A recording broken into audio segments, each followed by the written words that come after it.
Sebuah rekaman ramai beredar di media sosial Telegram pada Rabu 22 Februari 2023. Dalam rekaman tersebut memperlihatkan detik-detik penghancuran kendaraan lapis baja BMP-1 Angkatan Bersenjata Rusia. Angkatan Bersenjata Ukraina berhasil mengidentifikasi posisi pasukan lawannya dan tanpa berlama-lama langsung melancarkan serangannya, menyerang kendaraan militer tersebut dengan mengoperasikan sebuah drone. Tampak granat mematikan dilemparkan ke dalam ruang kendaraan militer musuhnya itu.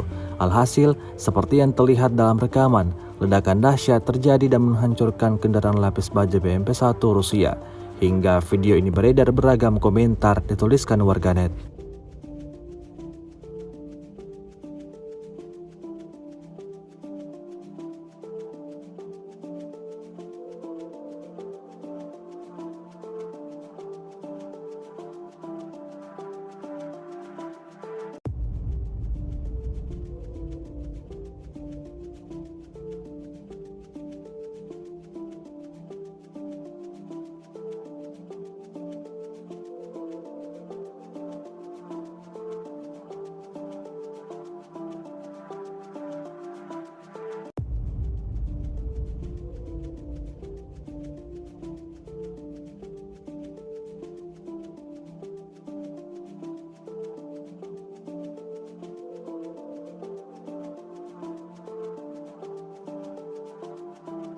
Terima kasih sudah nonton.